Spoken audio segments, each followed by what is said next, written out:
Dwight Howard has had a crazy life after he stopped playing basketball in the NBA. He had to go to court a lot of times, and people started asking questions about his personal life. He got kicked out of the NBA and had to go play basketball in Taiwan, which is far away. He actually did pretty well there and even invited some of his NBA friends to come play too. But the newest story is that Dwight Howard and Chandler Parsons, that guy who got paid $94 million but barely played 100 games with the Memphis team, both got tricked in an $8 million fake deal. Let me tell you about Calvin Darden Jr. And the junior part is really important because this guy used his dad's good name to pull off one of the dumbest tricks ever. It's February 2021. Dwight Howard is playing basketball and feeling great. He just won a big championship with the Lakers. Don't ever give up on your dreams. His new team, the Philadelphia 76ers, are the best team in the east part of the country. He's playing like a smart older player who's just having fun and hoping to win another championship. But when he turns on his TV in the morning, he finds out something really bad. I want to talk about the Atlanta Dream Team because this whole mess might be ending soon. They are close to being sold. A WNBA person told our reporter Ramona. This news first came from the Atlanta newspaper. The Atlanta Dream Team is being sold. What? How can that be?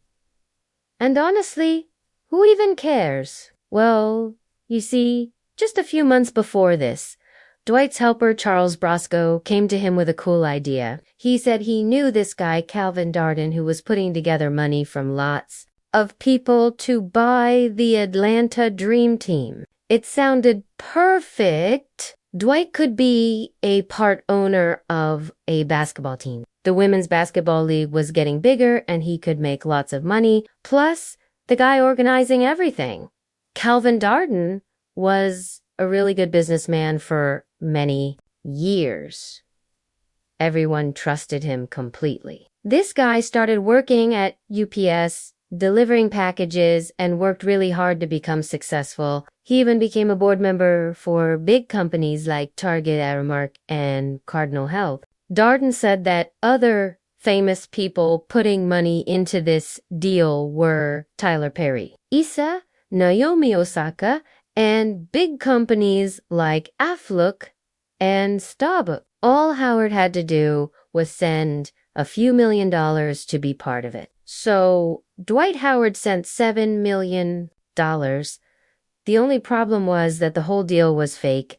And when Dwight Howard saw that news on ESPN, I can only imagine how scared and upset he felt when he realized someone had tricked him. The next thing I know, I didn't hear from these people anymore.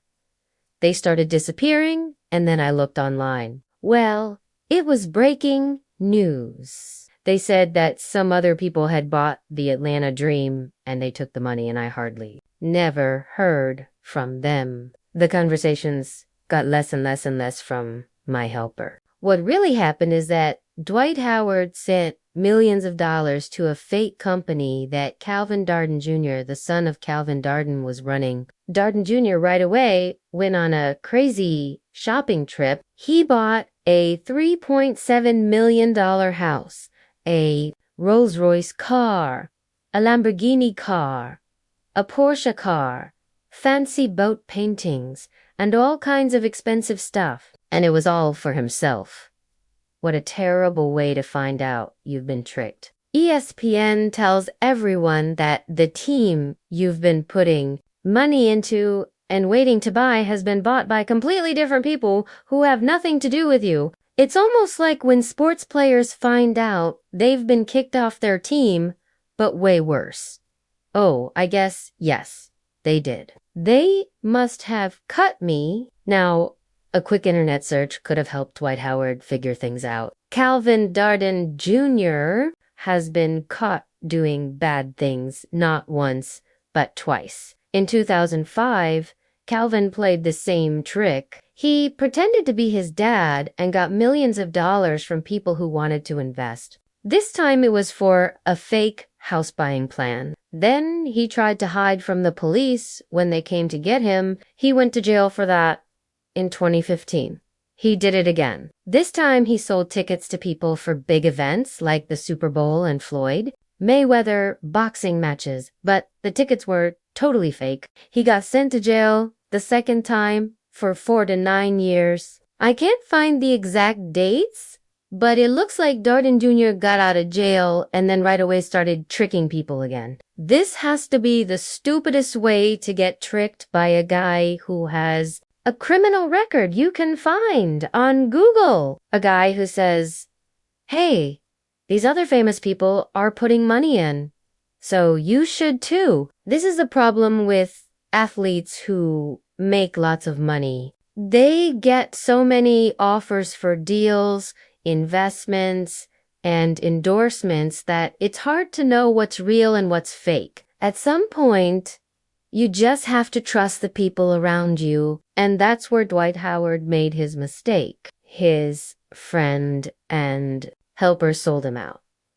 Now, I said earlier that Chandler Parsons got tricked too, but the way he got fooled might be even dumber. Parsons was talked into it by the same ex-NBA helper, Charles Brosco and Darden Jr. to put $1 million into a new sports agency. This agency would represent NBA player James Wiseman, who had already signed with the company, and after Chandler stopped playing basketball, he would become the owner of that agency. Now I can kind of see why Parsons would be interested. $1 million was pretty small for him since he made over $127 million playing for the Rockets, Mavericks, and Grizzlies teams. Plus, becoming a sports agent takes a lot of time and work because agents have to get licenses in many different states. So this little trick would give Parsons a cool way to stay in the NBA even after he stopped playing. But again,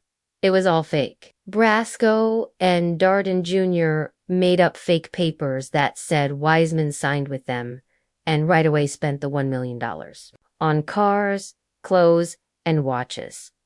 I wouldn't be surprised if in the next few years, the NBA finds more and more fake deals and tricks just like this on their professional athletes with these crazy contracts worth 8 and 9 figures going around players. We'll have tons of cash and we'll be looking for places to invest it. And all it takes is one guy trusting the wrong person and that scam takes off and starts running. Now, if you want to have more trust and confidence in yourself and the people around you, I made a free test to check your mental toughness. It's 10 questions and the link is below. Give it a try and see how well you handle pressure, adapt to challenges, and step up to be a leader when your team needs you the most. Plus, at the end of the questions, you'll get a free score and helpful tips to boost your mental fitness that works both on and off the basketball court.